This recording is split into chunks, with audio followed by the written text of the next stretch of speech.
All right, what was I talking about anyhow? How may I control my life? Oh yes, I can tell you how much money you got. That's what I was about to tell you. I'm going to tell you. You want to? Should I tell you out here in front of all these people? You sure? You have exactly the amount of money that you subconsciously, subjectively say that you have. You have, and you will always have, exactly what you feel that you have, that you feel you should have. Now, look on us and hold on to this, because this is divine principle, and some of you have never heard it before, and you'll never hear it in the average church. You speak not only with your lips, but you speak subjectively with your feeling nature.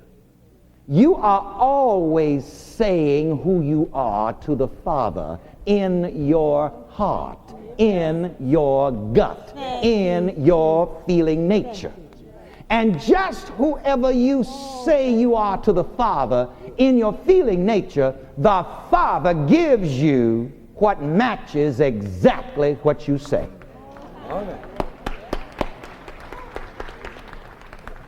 If you, with your subjective word, your subjective feeling, will say to the Father that you're something which you're not, in fact, the Father will make you that. That's why you're not to be conformed to this world. Now, where's my Esau and Jacob tapes? Because every one of you ought to go out of here and buy it today. And if you have it, go home and hear it again. It's a tape, I think it's titled, Feeling Gets the Blessing. Are you looking on us? Because I'm going to have to stop and take up the money and go home in a few moments. But I want you to get this, because I want you to work with it. You remember the story of Esau and Jacob. The blessing by tradition belonged to the oldest son, who was Esau, right? Right. That's fact, right? Right. That's a fact. Oh, yes. That was a tradition in Jewish families and in a lot of other cultures.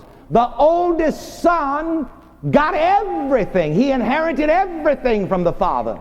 The women didn't even count.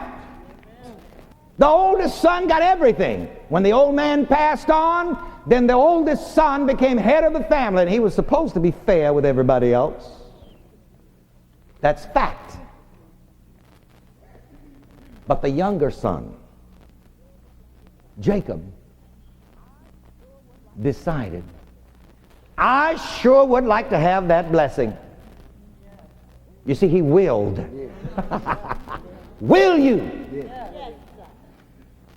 Your will is above fact. Uh-oh.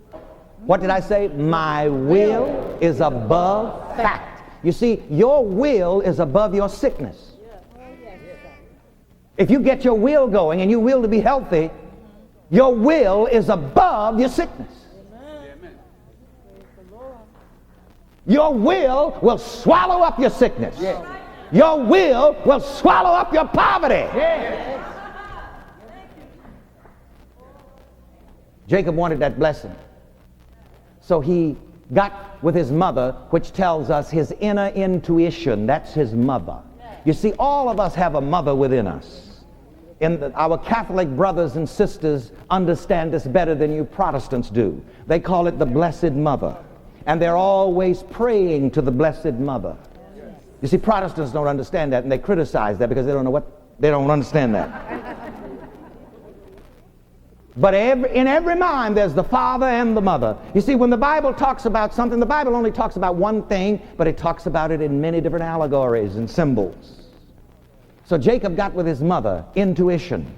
And his mother, his intuition told him what to do to get the blessing. And he did what the mother said. And when he got to the father said to him, are you my very son Esau? In other words, are you the one who is supposed to have the blessing? Are you the one who is entitled to the blessing? In fact, he was not. Now this is going to teach you something also. But he said to the father, I am. Wow. That's why I am is God. Because whatever I say I am, I become, and I get everything that belongs to what I say I am. Don't go out of here without this tape. Stop at the book stand if I leave you any money in your pocket and get it. So stop saying I am poor and start saying I am rich. I am the one. I am the son who is entitled to the blessing. Say, I am the one who is entitled to the blessing. I am the one entitled to the blessing. See, when I walked up and down Central Park South, around the plaza and up Fifth Avenue and down Fifth Avenue, and I saw all those rich people and all the wealth, I said to myself in my gut, subjectively, my mother told me, All right.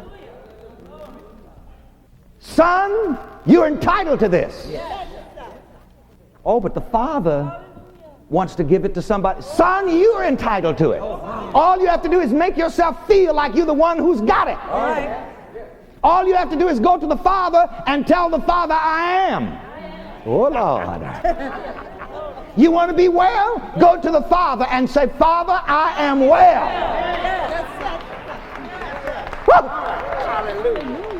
I'm going to have to wind this up. But you're in this hand with me? Yeah. Stand up. I got to finish this now. So we got to.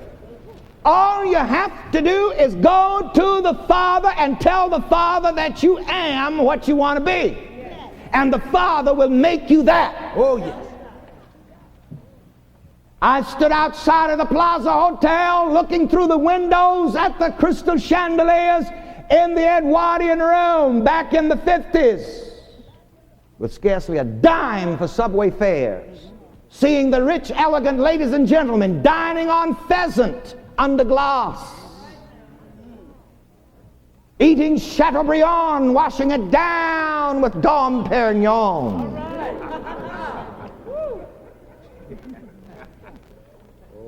I stood outside of that window and looked in and said, I am that I am. Yeah. I am that rich man.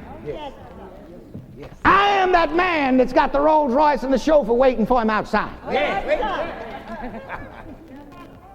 I am that man that's got enough money to go in all these stores from one to the other, up and down Fifth Avenue, and buy everything I want. Yes. All right.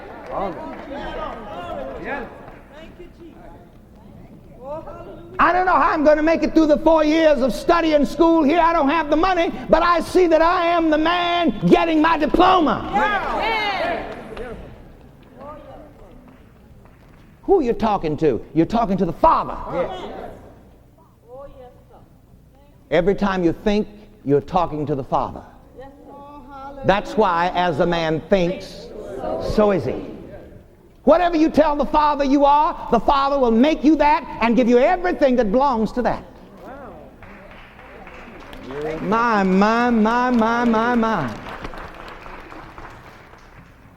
Hear this. It is the business of every man. It is the Father's business in life for every man to understand how to tell the Father who he is. The Father is always asking you, who do you say you are? Hey, listen, I don't care how black you are. You see, that's why I don't get caught up in race. Just think, I'm black and I'm proud. Everybody sees your black face, so what else is new? The Father already made you black. You don't have to get excited about that.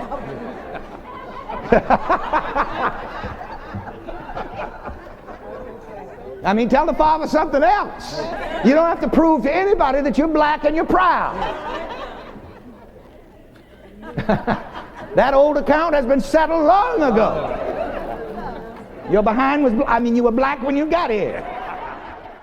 I know I've been changed. I know I've been changed. I know I've been changed. The angels in the heaven are